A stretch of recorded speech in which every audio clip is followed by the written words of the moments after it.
Bénin après l'invalidation des dossiers de candidature de l'opposition aux législatives. L'ancien président Nicéphore Soglo invite le chef de l'État Patrice Talon à plus d'écoute et à un retour aux anciennes lois électorales. Une marée humaine a encore envahi les rues d'Alger et les grandes villes d'Algérie pour un troisième vendredi consécutif. Il demande au président Abdelaziz Bouteflika de renoncer à un 5e mandat.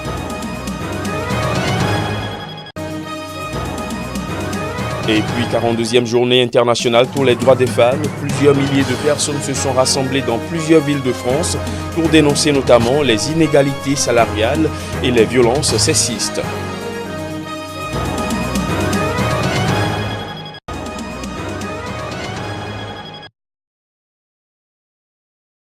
Le Bénin traverse aujourd'hui une crise politique sans précédent depuis l'ère du renouveau démocratique. Cette situation est due au dysfonctionnement du dispositif électoral auquel s'ajoute la décision de la Cour constitutionnelle invitant les partis politiques à obtenir le certificat de conformité. Soucieux de la préservation des acquis de la Conférence nationale des forces vives de février 1990, la société civile béninoise recommande que tous les acteurs s'acceptent et parviennent à un consensus, que les organes en charge des élections de notre pays trouvent les voies et moyens pour permettre la participation des 10 partis qui ont déposé leur dossier au ministère de l'Intérieur. En tout état de cause, le président de la République, l'Assemblée nationale, la Cour constitutionnelle, le gouvernement, la Sénat et toutes les autres institutions sont instamment et expressément invités à trouver des mesures dérogatoires et transitoires nécessaires pour permettre la participation effective des 10 partis politiques ayant manifesté leur volonté de prendre part aux élections législatives.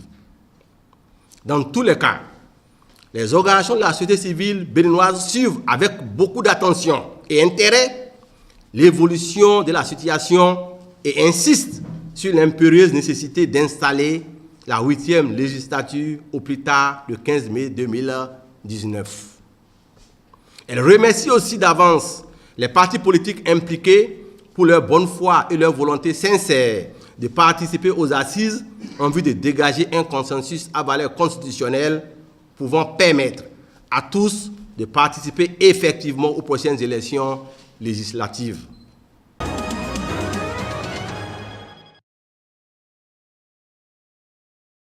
La solution ne se trouve pas dans le replâtrage hâtif des lois liberticides votées par un Parlement croupion qui s'est totalement discrédité. Pour l'heure, il nous faut revenir sans tarder aux lois démocratiques issues de la conférence des forces vives de la nation de février 90 qui ont fait leurs preuves. Ce sont elles qui ont permis l'élection pacifique de Patrice Talon, le chef du gouvernement de la rupture. Il avait été alors sportivement félicité par son adversaire du second tour, Lionel Zissou. C'est cela, avoir de la classe. Évitons donc les conflits d'intérêts, l'exercice solitaire du pouvoir et l'opacité dans la gestion. En publiant s'il le faut, comme je l'ai fait en 1992, dans le quotidien La Nation, les preuves sont là, les salaires des membres de mon gouvernement, y compris le mien. On n'a rien à cacher. Il faut certes être sans pitié envers tous les fossoyeurs de l'économie nationale et lutter sans relâche contre la corruption, mais n'utilisons pas cette arme de façon sélective, comme le font hélas trop de tyrans.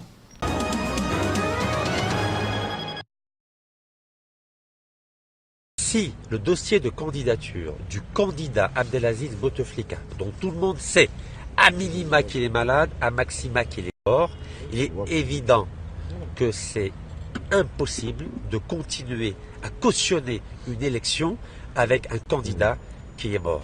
On a déjà vu de par le monde des morts qui votaient, mais on n'avait jamais vu un mort être candidat à une élection présidentielle. Et dans ce cas de figure, je serai dans l'obligation morale de retirer la candidature aux élections présidentielles algériennes du 18 avril 2019 de Rachid Nekaz.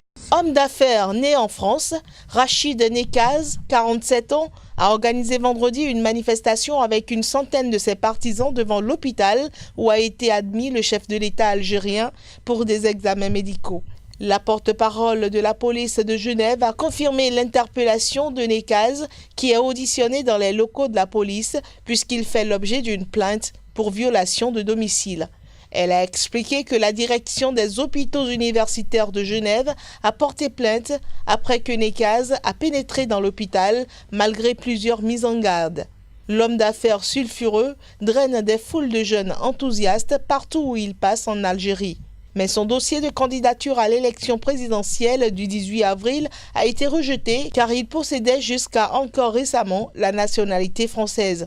Or, la loi algérienne prévoit notamment qu'un candidat ne doit jamais avoir possédé une autre nationalité qu'algérienne.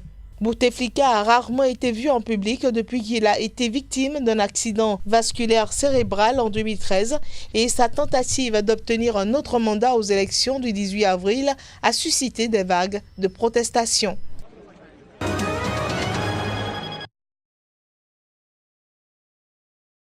Des centaines de milliers de manifestants sont une nouvelle fois descendus pacifiquement dans les rues d'Alger, d'Oran et Constantine ce vendredi pour protester contre la décision du président Abdelaziz Bouteflika de briguer un 5e mandat.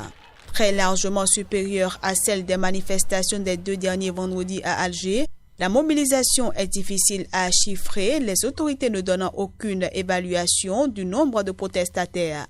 Les policiers ont fait usage de gaz lacrymogène et de grenades assourdissantes pour disperser des manifestants qui tentaient de forcer un cordon de police bloquant l'accès à une artère remontant vers la présidence de la République. Ces heurts, selon la police, ont fait 112 blessés dans ses rangs et 195 personnes ont été arrêtées, soupçonnées de saccage et de vandalisme. Aucun autre incident notable n'a toutefois été signalé et la manifestation s'est déroulée dans une ambiance festive. Les rassemblements de ce vendredi ont coïncidé avec la célébration du 8 mars, Journée internationale pour les droits des femmes, et un grand nombre d'entre elles figuraient parmi les manifestants de tous âges qui ont défilé dans le calme. Le président Abdelaziz Bouteflika, victime d'un accident vasculaire cérébral en 2013, est hospitalisé à Genève en Suisse depuis plus de 10 jours pour des examens médicaux et son retour en Algérie n'a toujours pas été annoncé.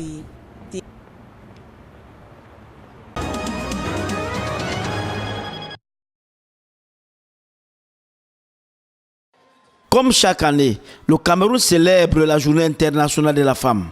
Plusieurs cérémonies sont organisées à travers le pays. À la place des fêtes de Besseke à Douala, loin des sentiers battus faisant du 8 mars, une occasion de toutes sortes de dérives, les valeureuses femmes, filles, mères et épouses de la ville ont défilé pour la réussite de cette 34e fête des droits de la femme, placée sous le thème « Croisade contre les inégalités des sexes », s'arrêter à la nouvelle impulsion. Pour cette journée, plusieurs événements ont été prévus, notamment la grande parade civile des femmes de différentes nationalités qui ont émerveillé le public par leur pack à danser. Je suis très satisfaite par ce défilé que j'ai trouvé pas très long et les carrés étaient courts. Donc ça a permis qu'on défile un peu plus vite et que les femmes ne se fatiguent pas. Les femmes étaient bien habillées, elles n'avaient pas les talons. Le défilé de la capitale économique du Cameroun a été présidé par le gouverneur du littoral, qu'assistait Isabelle Elong, déléguée régionale de la promotion de la femme et la famille. La femme du littoral doit d'abord éduquer, elle doit sensibiliser parce que nous sommes en période, dans une année de sensibilisation où la femme doit lutter pour défendre ses droits, où la femme doit célébrer la femme. Et je pense que les femmes feront un bloc cette fois-ci pour éduquer les autres qui n'ont pas encore compris qu'il faut oser. Dans la région du sud-ouest et nord-ouest, les femmes ont bravé la situation sécuritaire délétère pour défiler. On a cependant noté une forte mobilisation des éléments de force de l'ordre.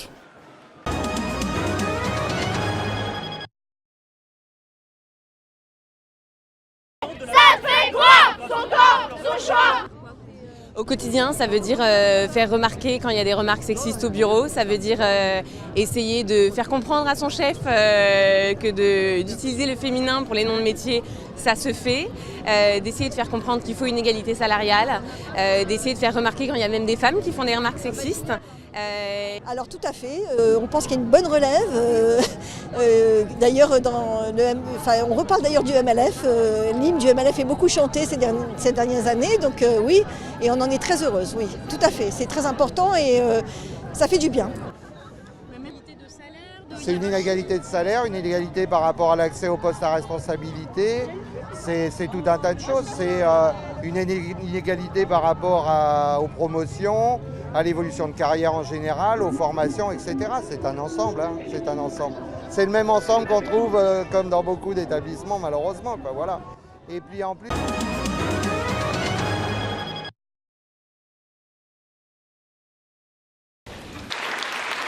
La lauréate du prix Simone Veil gère une association d'aide aux victimes de viols et de mariages forcés au Cameroun. Pour le compte de son association, Aïssa Doumara Ngatansou, camerounaise d'origine, part avec 100 000 €.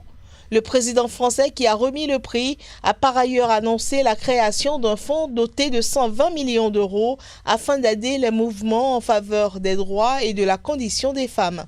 J'ai refusé de rentrer dans le schéma classique qui était destiné aux filles de mon âge, c'est-à-dire devenir ménagère, mère, épouse, au service de tous, sans penser à soi-même.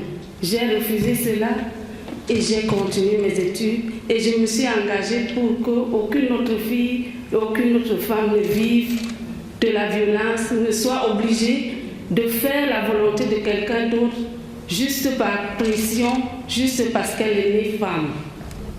Votre combat, pour lequel vous venez de témoigner avec humilité, celui contre les mariages forcés et précoces, contre les violences sexuelles faites aux femmes, c'est un engagement de plus de 20 ans au service des femmes, dans une région où l'aide que vous leur apportez est bien souvent une question de survie. C'est un combat qui a été mené pendant des décennies dans le silence, parfois l'opprobre. Ce prix remis à l'occasion de la 42e Journée internationale des droits des femmes a été créé par le chef de l'État en hommage à l'ancienne ministre Simone Veil, décédée en 2017, qui a défendu la loi de 1975 sur la législation de l'IVG en France. Il est doté de 100 000 €. Des mesures seront ainsi prises pour l'éducation des jeunes filles, en particulier au Sahel, ou la création d'une banque pour l'entrepreneuriat féminin en Afrique. Paris propose également d'accueillir en 2020 une conférence mondiale sur les femmes 25 ans après celle organisée par l'ONU à Pékin en 1995.